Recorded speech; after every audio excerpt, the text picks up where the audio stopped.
ان الفاظ سے دعوت خطاب دے رہا ہوں جناب پیرزادہ پروفیسر عابد محمد ساجد قادری کو کہ وہ آئیں انداز میں ہمارے قلوب کو روشن و منور فرمائیں. ان کی آمد قبل بھرپور نعرہ نعرہ تکبیر، نعرہ رسالت، نعرہ رسالت، نعرہ حیدری، نعرہ غوثیہ.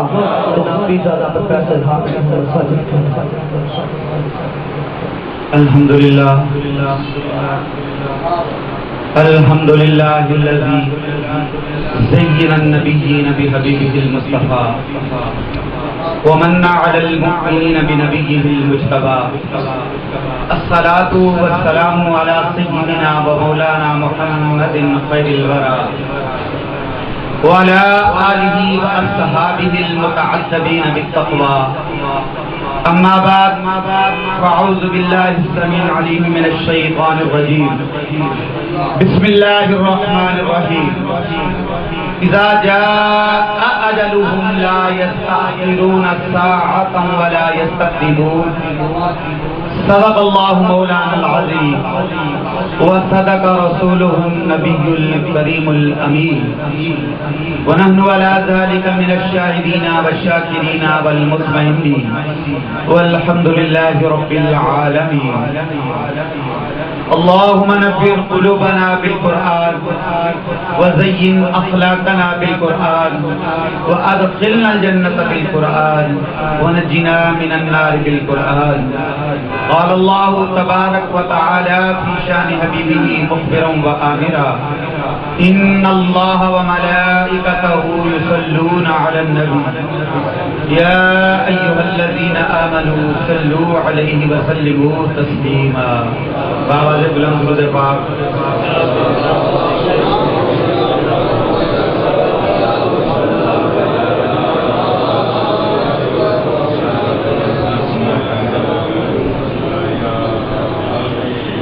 جب موت کا وقت آتا ہے نہ گھڑی آگے ہوتی ہے نہ پیچھے ہوتی ہے. آئیں گے فرشتے اور جان نکال کر لے جائیں گے. یہ ہمارے لیے تو عبرت کا سامان ہے. لیکن اللہ کے ولی، اللہ کے محبوب اس آیت کو پڑھ کر جھوم جاتے تھے. الموت جسر یوصل الحبیب الی الحبیب. کہ موت ایک پل کا نام ہے جو یار کو یار کے ساتھ ملا دیتی ہے. یہ حدیث رسول ہے. لیکن ولی اس آیت کو پڑھ کر جھوم جاتے تھے. کیوں؟ اس لیے کہ یار نے خبر دی ہے کہ وہ یاروں کو ملاقات کا وقت دے کر بدلہ نہیں کرتا، اسی وقت پر ملتا ہے اور اسی پہ ملاقات کرتا ہے. تو دوستان مکرم، ہماری سب کی زندگیاں ایک جیسی ہیں. کیوں کہ کچھ نیک ہیں، کچھ بد، کچھ اچھے ہیں، کچھ برے. تو جب ہم سب کی زندگیاں ایک جیسی نہیں تو ہم سب کی موت بھی ایک جیسی نہیں. اور عملوں کا خلاصہ یہ ہے کہ آخری ہچکی بتا دیتی ہے کہ کیا کرتا رہا اور کیا کرنا چاہیے تھا. تو دوستان مکرم، جب ہم سب کی زندگیاں ایک جیسی نہیں تو ہم سب کی موت بھی ایک جیسی نہیں. تو جب موت ایک جیسی نہیں تو ہم سب کی قبریں بھی ایک جیسی نہیں. تو امام الانبیاء نے اسی آیت کی تشریح میں بیان فرمایا. امام الانبیاء نے ترغیب دی. آقا نے فرمایا کہ میرا امتی جب کوئی کلمہ خیر اپنی زبان سے نکالتا ہے تو وہ لفظ اس کی زبان سے نکلتے ہی اللہ کی رحمت کے فرشتے بن جاتے ہیں. یہ نہیں کہ فرشتے بن چکے اب نہیں بنتے، اب بھی بنتے ہیں. اور زمین اور آسمان کے درمیان جو اسپیس ہے، جو فضا ہے، جو خلا ہے، وہ اس میں محو پرواز ہے. اور جب بندہ فوت ہو جاتا ہے تو اللہ رب العزت ان فرشتوں کو حکم دیتا ہے کہ اب فضا چھوڑو اور اس کی قبر پر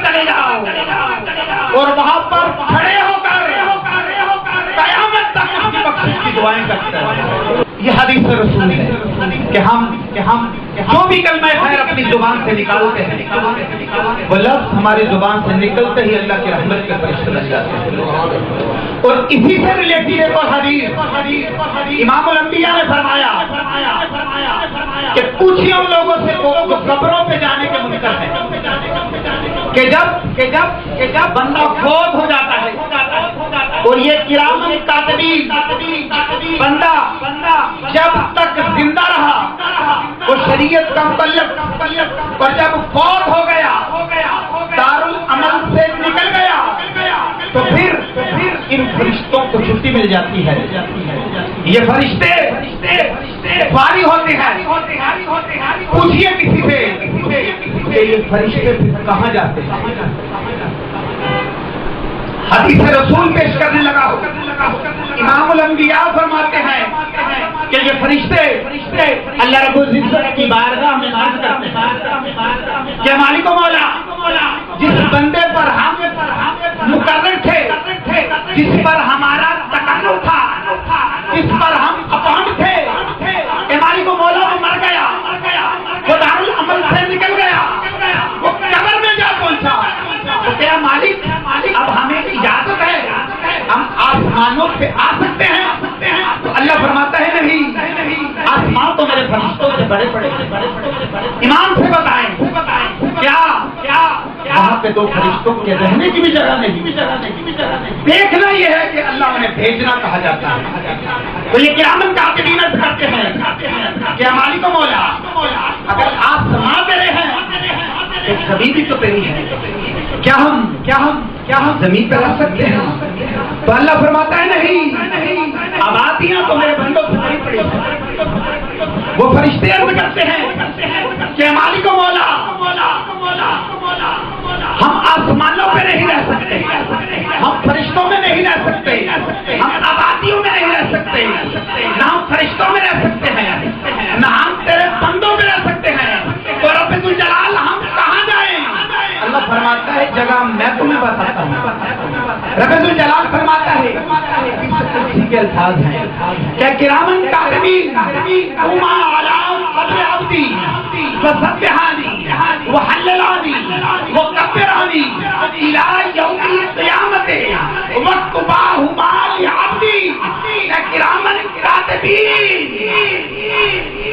اسی غلام مصطفیٰ کی طرح پر چلے جاؤ اور وہاں پر کھڑے ہو کر قیامت تک میں شریف ثابت کرتے ہیں. علماء اہل سنت حضور داتا جانگش حضرت بابا شاہ جمال اور سالانیہ محدث قصوری پیر مفتی محمد عبداللہ قادری صاحب پیر مفتی محمد صفدر علی قادری صاحب پیر صاحب زادہ حافظ محمد صالح قادری صاحب شاہ صاحب فسبحانی اور میری تسبیحاں بیان کرو وکبرانی میری تکبیریں بیان کرو. اللہ فرماتا ہے تسبیحاں میری پڑھو اور ثواب اس کے کھاتے میں لکھتے جاؤ. اللہ فرما رہا ہے وہ تسبیحاں میری پڑھو اور ثواب اس کے کھاتے میں لکھتے جاؤ. اور یہاں پر بندے بندوں کو روکتے ہیں کہ قبروں پہ نہ جاؤ اور اللہ فرشتوں کو بھیج رہا ہے. اس سے پتہ کیا چلتا ہے کہ قبروں پہ جا کر ذکر اذکار کرنا اور اس کے بعد اصالت ثواب کرنا شرک و بدعت نہیں بلکہ معصوم فرشتوں کی سنت ہے. اور اللہ فرشتوں سے سارے کام کروا رہا ہے. اور اب ایک شہادت قبلہ مفتی صاحب کی موجودگی میں مخالف دھڑے کے بھی سن لیں. ارشاد ہوا ان الذین قالوا ربنا اللہ ثم استقاموا تتنزل علیہم الملائکہ. کہ بے شک وہ لوگ جو مومن ہوتے ہیں جو ایمان پر ڈٹ جاتے ہیں ایمان کے تقاضے پورے کرتے ہیں ان پر فرشتوں کا نزول ہوتا ہے. یہ بات قرآن سے بھی ثابت ہے اور حدیث سے بھی ثابت ہے. یہ جو بیمار آنے دیوبند دیوبندیوں کے حکیم الاسلام دارالعلوم دیوبند کے روحانی قاری محمد طیب صاحب آپ بیان کرتے ہیں وصل بلگرامی علمی حلقوں کی جانی پہچانی شخصیت آپ کہتے ہیں کہ میں مولانا اشرف علی تھانوی صاحب کے ساتھ لاہور گیا، ان کے دانتوں میں درد تھا، ہم علاج کے لیے لاہور گئے اور ایک دن تھانوی صاحب مجھے فرمانے لگے کہ بس آؤ لاہور کی سیر کرتے، ہم نے شاہی قلعہ اور پھر سے فراتے داتا حضور کی بارگاہ میں آ گئے، داتا حضور کے قدموں میں آ گئے اور تھانوی صاحب نے خاطر کرنی اور اس کے بعد مراقب ہو کے کچھ دیر کے لیے کھڑے رہے اور کچھ دیر کے بعد کہنے لگے بس لاؤ چل۔ جب ہم داتا حضور کے مین گیٹ سے باہر نکلے تو تھانوی صاحب کہنے لگے بسل اللہ کی عزت کی قسم داتا کی سرکار کو بہت بڑی سوال لگتے ہیں، یہ کون کہہ رہا ہے؟ دارالعلوم دیوبند کے محتمل قاری محمد اشرف صاحب، قاری محمد طیب صاحب بیان کرتے ہیں کہ بسل نے مجھے بتایا کہ تھانوی صاحب کہتے ہیں بسل اللہ کی عزت کی قسم داتا کی سرکار کوئی بہت بڑی سوال لگتی ہے۔ میں نے کہا کہ کیا دیکھا آپ نے، کیسے؟ تو آپ تھانوی صاحب کہنے لگے بسل اللہ کی عزت کی قسم آنکھیں بند کر کے دیکھا ہے، جہاں تک نگاہ جاتی ہے نوری فرشتے ہاتھ باندھے داتا حضور کے سامنے جھکائی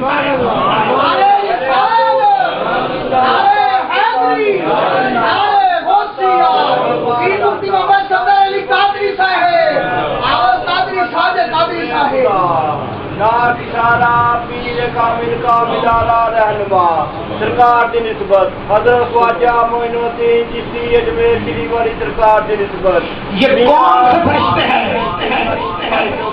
سارے مانی جو کلمہ خیر داتا حضور نے عمر پر کہا، قال اللہ و قال رسول بولتے رہے، درس قرآن اور درس حدیث دیتے رہے، آپ کا ہر کلمہ فرشتہ بننا اور امام الانبیاء کا غلام ہو، قیامت تک آپ کی قبر پر فرشتوں کا حضور ہے، ہم ان پر قبروں پہ نہ بھی جائیں تو وہاں پر فرشتوں کی کوئی کمی نہیں ہے۔ تصور کیجئے حضرت پیر نصیر الدین نصیری آپ نے عمر پر تدریس کی، تربیت کی، تقریر کی اور جب بولے کلمہ خیر کا ہم آپ کے مزارات پہ نہ بھی جائیں تو وہاں پر فرشتوں کا ہجوم ہے، آپ کے مزار پر فرشتوں کے جھنڈ چلے ہیں اور نوریوں کے ٹھٹ لگے ہیں، امام الانبیاء کے غلاموں ہم ان کے مزارات پر کچھ دینے نہیں بلکہ لے جاتے ہیں اور لوگوں کو کیا معلوم کہ اللہ رب العزت نے ان کی قبروں کو کیا مقام عطا کیا ہوا ہے۔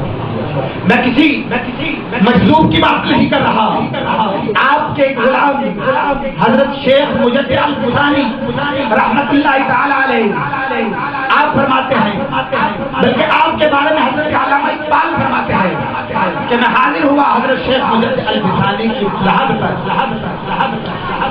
اور عقیدہ دیکھیے اقبال کا،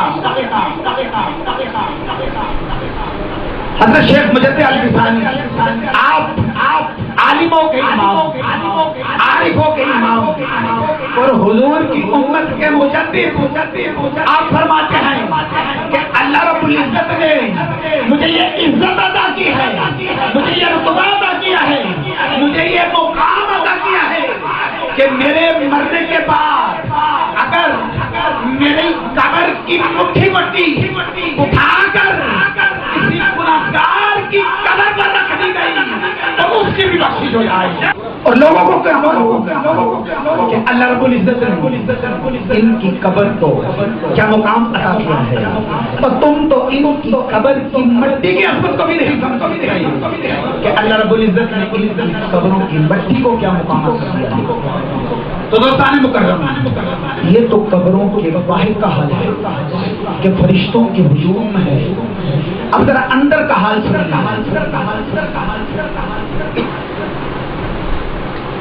ہم جیسے تو کہہ سکتے ہیں کہ ہمیں کیا کہ تربت میں ملے رہے خار رہے.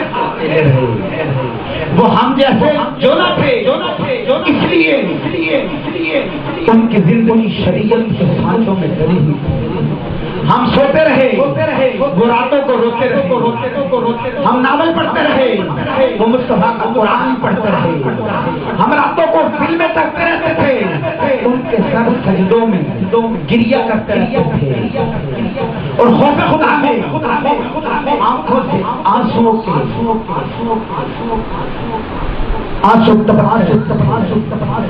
اور دوستان مکرم، جب ان کی ظاہری زندگی ہم جیسی نہ تھی تو قبر کی برزخی زندگی ہم جیسی کیسے ہو سکتا ہے؟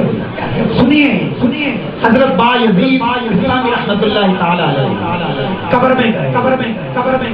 ایک بزرگ رات خواب میں انہوں نے پوچھا کہ قبر میں کیا بن. فرمانے لگے فرشتے آئے، کہنے لگے من ربو کا، تمہارا رب کون ہے؟ میں نے کہا تم کون ہو؟ اپنا تعارف کرواؤ. کیا تمہیں معلوم نہیں کہ جب کسی کے پاس آتے ہیں پہلے اسے سلام دیتے ہیں؟ یہ میرے یار کے سنار قبر میں فرشتوں کو سنت کرتا. فرمانے لگے کہ میں لیٹا تھا، تم قبر میں آ گئے اور کہتے ہو تمہارا رب کون ہے؟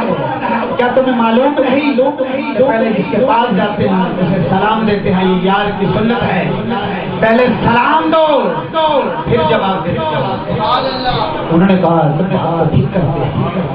قبر سے نکلے، پھر آئے، کہا السلام علیکم. فرمایا وعلیکم السلام. فرمایا کیسے؟ کہنے لگے فرشتے ہیں، ڈیوٹی لگی ہے، ہر قبر میں آتے ہیں اس لیے حاضر ہوں. کہنے لگے من ربو کا، تمہارا رب کون ہے؟ آپ نے فرمایا مجھے ایک سوال کا جواب دیا. یہ جو تم نے مجھے سلام دیا یہ مومن سمجھ کے دیا کہ کافر سمجھ کے دیا؟ کیونکہ کافر کو شریعت میں سلام جائے.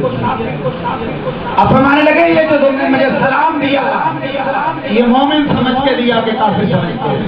انہوں نے کہا یہ مومن سمجھ کے دیا. اور فرمانے لگے مومن تو وہ ہوتا ہے نا جو دوسرے کو مانتا ہے.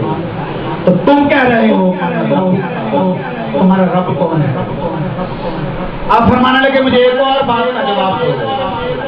اگر میں کہہ دوں کہ میرا رب اللہ ہے اور تم رب کے پاس لوٹ کے جاؤ اور رب کہے کہ بایزید میرا بندہ نہیں، تو پھر کس کی مانو گے؟ میری مانو گے کہ رب کی مانو گے؟ وہ کہنے لگے کہ رب کی مانو گے. تو پھر آپ فرمانے لگے اتنا لمبا سفر کیوں کیا؟ وہیں پہ آپ سے پوچھ لینا تھا کہ بایزید آپ کا بندہ ہے کہ نہیں. ایک فرشتہ دوسرے سے کہنے لگا وہ یہ ہے کون؟ ہم سوال کرتے ہیں، یہ ہم پہ سوال کر دیتا ہے. اللہ کی آواز آئی، اس سے پوچھ کون؟ مجھ سے پوچھ کون؟ آشا بھی محبتی، وہ ماتا بھی محبتی، وبوبیا فی قبرہ کذالک ویبعث کذالک. وہ یہ میرا عاشق بایزید ہے، اسے میرے عشق کی مستی چڑھ گئی ہے، یہ اسی مستی میں اس نے زندگی گزاری ہے اور اسی مستی میں یہ قبر میں اترا ہے. فرشتوں سنو، مجھے میری عزت کی قسم یہ اسی مستی میں آ کر ملا گا. اس سے نہ پوچھو کون، مجھ سے پوچھو. تو دوستان مکرم کچھ ایسے ہوتے ہیں جن کا حال ہوتا ہے.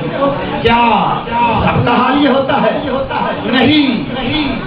جو موتو قبل ان تموتو پر عمل کرے، جو مرنے سے پہلے ہی مر جائے، اللہ کی عزت کی قسم، امام الانبیاء کے غلاموں فرشتے انہیں قبر میں دلہن بنا، حدیث رسول پیش کرنے لگا، امام الانبیاء نے فرمایا اذا ادخل میت القبر مثلت له الشمس عند غروبها، یہ میری بہت سے امتی ایسے ہیں جب قبروں میں رکھ دیے جاتے ہیں تو انہیں سورج غروب کے قریب دکھائی دیتا ہے۔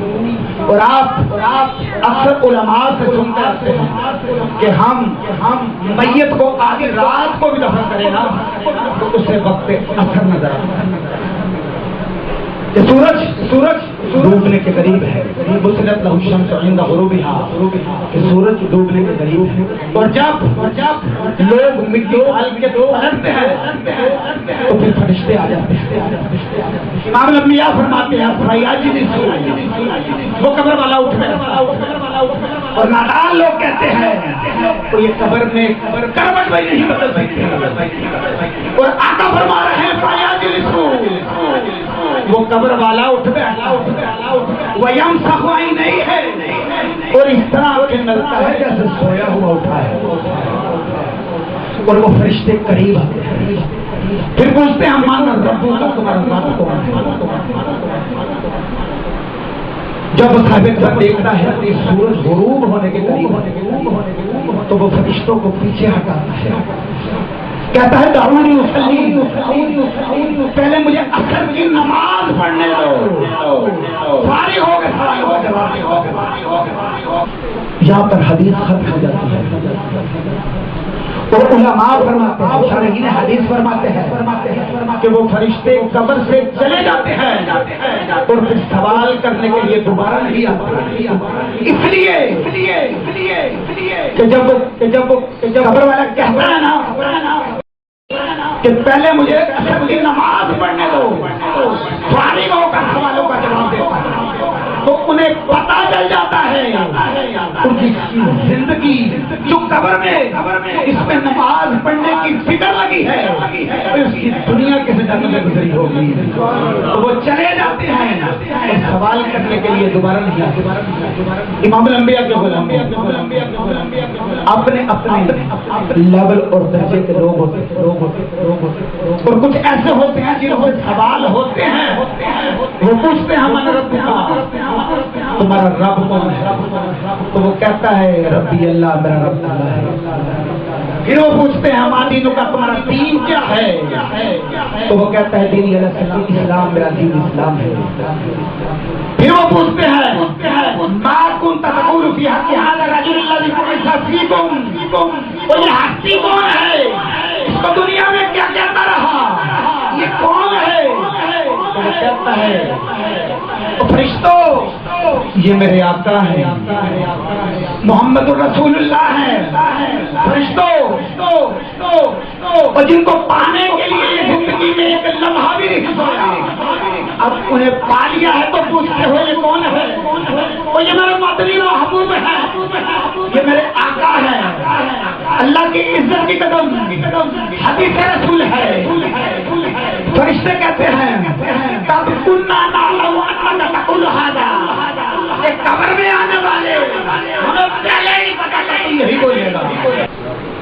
وہ فرشتے کہتے ہیں کہ ہمیں پہلے ہی پتا تھا کہ یہی بولے گا۔ اب توجہ طلب نکتہ یہ ہے کہ فرشتوں کو کیسے پتا چلتا کہ وہ یہی بولے گا؟ علماء فرماتے ہیں کہ مصطفیٰ کے پہچاننے والوں کے چہرے ہی اور ہوتے ہیں، اور فرشتوں کو ان کے چہروں کا نور بتا دیتا ہے یہ آقا کے پہچاننے والے ہیں، یہ حضور کے جاننے والے ہیں۔ اس پہ حضور پیر نصیر الدین نصیر رحمت اللہ تعالی علیہ آپ فرماتے ہیں ہاتھوں میں نور چہروں پہ اجالے ہوں، ہاتھوں میں نور تو چہروں پہ اجالے ہوں گے، مصطفیٰ والوں کے انداز تو دستان مکرم فرشتوں کو ان کے چہروں کا نور بتا دیتا ہے کہ جب مولانا ضیاء اللہ قادری مناظر اہل سنت رحمۃ اللہ تعالی آپ بیرا شریف گئے خطاب کے لیے اور پہلے حضور ضیاء الحق زیارت کے لیے تشریف لے گئے، آپ کی زیارت کی، پھر خطاب کیا اور واپس تشریف لے اور آپ خطاب کے دوران آپ نے فرمایا کہ اگر ہم چیلنج کر دیں باطل حکومتوں کو اور دوسرے فرقوں کے لوگوں کو کہ اپنے علماء لاؤ اور اسٹیج پر کھڑے کر دو، ہم ان کے مقابلے میں صرف حضور ضیاء الحق کا چہرہ ہی دکھا دیتے ہیں تو اللہ کی عزت کی قسم پوری دنیا کیونکہ ان کے چہروں کا نور ہی بتا دیتا ہے کہ سچے کون ہے جو تو عرض کر رہا تھا کہ فرشتے عرض کرتے ہیں کہ قبر میں آنے والے ہمیں پہلے ہی پتا تھا تو فرشتے کہتے ہیں کہ نام سو جا، یہ حدیث کے الفاظ ہے، فرشتے کہتے ہیں کہ تو نے آقا کو پہچان لیا، حضور کو پہچان لیا، اب سو جا۔ تو وہ قبر والا کہتا ہے فرشتوں یہ کیسی بات کرتے ہو، میں نے آقا کو پہچان لیا ہے اور جس معبود کو تکنے کے لیے عمر بھائی نہیں سویا، اب اس یار کو تک لیا ہے تو کیسے سو جاؤ؟ حدیث رسول کے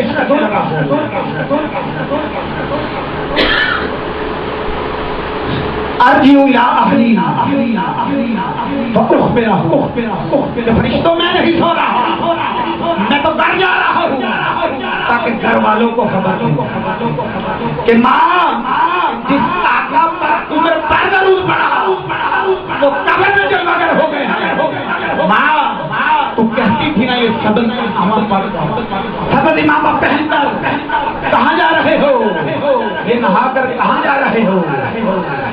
تو میں کہتا تھا میں ذکر مصطفیٰ کی محفل میں جا رہا ہوں وہ جس یار کے لیے راتوں کو جگراتے کرتے ہیں، وہ آقا مدینے سے قبر میں جلوگر ہو گئے، میں گھر جا رہا ہوں تاکہ گھر والوں کو خبر دوں کہ میں دیدار مصطفیٰ کر کے آ رہا ہوں۔ ارجعوا الی اہلی فاخبرہم، میں گھر جا رہا ہوں تاکہ گھر والوں کو خبر دوں۔ تو دوستان مکرم اب توجہ طلب نقطہ یہ ہے کہ جب وہ کہتا ہے کہ میں گھر جا رہا ہوں میں گھر والوں کو خبر دوں تو کیا اسے قبر پر پڑی ہوئی مٹی نظر نہیں آتی؟ یہ قبر میں چنی ہوئی دیواریں نظر نہیں آتی؟ وہ کہتا ہے کہ میں گھر جا رہا ہوں تاکہ گھر والوں کو خبر دوں، اس لیے وہ کہتا ہے کہ میں گھر جا رہا ہوں گھر والوں کو خبر دوں کیونکہ اسے پتا ہے میں نے مصطفیٰ کو پہچان لیا ہے، اب میں گھر جانا چاہوں تو یہ قبر کی دیواریں مجھے نہیں روک سکتی، اس لیے وہ کہتا ہے کہ میں گھر جا رہا ہوں کہ میں گھر جا رہا ہوں تاکہ گھر والوں کو خبر دوں تو کیا قبر کی اوپر پڑی ہوئی مٹی نظر نہیں آتی؟ اسے چنی ہوئی دیواریں نظر نہیں آتی؟ وہ کیوں کہتا ہے کہ میں گھر جا رہا ہوں تاکہ گھر والوں کو خبر دوں؟ اس لیے کہ اس نے چہرہ مصطفیٰ دیکھ لیا ہے، آقا کو پہچان لیا ہے، اسے پتا چل چکا ہے کہ اگر میں گھر جانا چاہوں تو اب یہ دیواریں مجھے نہیں روکیں۔ تو امام الانبیاء کے غلاموں جب وہ کہتا ہے کہ میں گھر جا رہا ہوں تاکہ میں گھر والوں کو خبر دوں، اب فرشتوں کو پتا چلتا ہے کہ یہ کس درجے کا عاشق رسول ہے، وہ یہ تو گھر جانے کی بھی طاقت رکھتا ہے۔ تو پھر فرشتے اپنا جملہ بدلتے ہیں، پہلے تو انہوں نے کہا تھا نا کہ نام سو جا، اب وہ اپنا جملہ بدلتے ہیں، کہتے ہیں نام کا نوبت العروس، پیارے ایسے سو جاتے دلہن سوچتی ہے، پیارے دلہنوں کی طرح سو جا۔ یہ کیوں کہا کہ دلہنوں کی طرح سو جا؟ کیا اب دلہن بھی سوتی ہے، پہلی رات کی دلہن سوتی ہے۔ فرشتے اس لیے کہتے ہیں کہ اس نے چہرہ مصطفیٰ دیکھ لیا ہے، اب یہ بغیر لالچ کے نہیں سوئے گا، اسے کوئی لالچ دیں گے تو سوئے گا۔ تو فرشتے کہتے ہیں نام تناوت العروس، جیسے دلہن کو پتا ہے کہ میں کسی کی ہو گئی، اب میرے کمرے میں میرے شوہر کے سوا کوئی نہیں آئے گا، وہ کہتے ہیں پیارے دلہن کی طرح ہو جا، وہ تیرے کمرے میں بھی، تیری کمر میں بھی مصطفیٰ کے سوا کوئی نہیں آئے گا۔ تو وہ کہتے ہیں پیارے ایسے سو جا جیسے دلہن سوتی ہے، تیرے کمرے میں بھی، تیری کمر میں بھی، اب سوائے مصطفیٰ میں کوئی نہیں جائے گا۔ اللہ اکبر۔ نم کنوت العروس، عروس کہتے ہیں دلہن کو، اور عریس کہتے ہیں دلہا کو، اور عرس کہتے ہیں شادی کو۔ ہم اپنے بزرگوں وصال کے دن اسی لیے عرس مناتے ہیں کہ عرس یہ لفظ سیلف میڈ نہیں، خود سے بنایا ہوا نہیں، یہ حدیث سے نکلا ہے۔ ادھر عروس ہو گیا، ادھر عرس ہو گیا، بند کمرے میں دلہن کو زندگی کا ساتھی ملا، اس کی خوشی، اور بند کمرے میں مصطفیٰ کو، بند کمرے میں مصطفیٰ ملے اس کی خوشی۔ اور یہ جتنے کانسیپٹ ہیں یہ سب حدیث سے لیے گئے ہیں۔ اور امام الانبیاء کا غلامی جب فرشتے کہتے ہیں نا کہ دلہن کی طرح ہو جا، تو کیا دلہن زمین پہ ننگی سوتی ہے؟ کیا دلہن لٹھے کے کفن میں سوتی ہے؟ حدیث رسول پیش کرتے لگا ہوں، جب فرشتے کہتے ہیں نا پیارے دلہن کی طرح سے سو جا، تو اللہ کی آواز آتی ہے، ثم ینادی منادی من السماء، آسمانوں سے اللہ کی آواز آتی ہے، فرشتوں یہ میرا حکم ہے، اسے دلہنوں کی طرح سلانے سے پہلے فافرشوہ من الجنہ والبسوہ من الجنہ وافتحوا لہ بابا الی الجنہ۔ اس کی فرشتوں کے نیچے پہلے جنت کے بیٹ لگاؤ پھر سلاؤ، اس سے پہلے جنت کے جوڑے پہناؤ پھر سلاؤ، اس کی قبر کو پہلے جنت بناؤ پھر سلاؤ، فافرشوہ من الجنہ، پہلے اس کے نیچے جنت کے بیٹ لگاؤ پھر سلاؤ، والبسوہ من الجنہ، اس سے پہلے جنت کے جوڑے پہناؤ پھر سلاؤ، وافتحوا لہ بابا الی الجنہ۔ اس کی قبر میں پہلے جنت کی کھڑکیاں کھولو پھر سناؤ۔ کیا دلہن لٹھے کے کفن میں سوتی ہے؟ تو دوستان مکرم، یہ حدیث رسول جنت کے بیڈ لگتے ہیں، جنت کے جوڑے پہنائے جاتے ہیں۔ ایمان سے بتائیں کہ کیا بیڈ جسم کے لیے لگتے ہیں یا روح کے لیے؟ یہ جوڑے جنت کے جوڑے جسم کو پہنائے جاتے ہیں یا روح؟ نادان لوگ کہتے ہیں یہ قبر میں جا کر بتی مل گئی، قبروں میں ختم ہو گئے، اور آقا فرما رہے ہیں کہ جنت کے جڑ لگائے جاتے ہیں، جنت کے جوڑے پہ ذرا سوچئے توجہ رکھیے کہ جسم کے لیے لگتے ہیں، روح کے لیے جوڑے جسم کو پہنائے جاتے ہیں، روح کا نہیں۔ اور امام الانبیاء نے فرمایا قبر المؤمن روضۃ من ریاض الجنہ، کہ مومن کی قبر جنت کے باغوں میں سے ایک باغ ہے، اس میں کوئی شک نہیں۔ اور کافر کی قبر جہنم کے گھروں میں سے، یہ حدیث رسول ہے۔ کہ مومن کی قبر جنت سے باغوں میں سے ایک باغ ہوتی ہے، جنت ہوتی ہے۔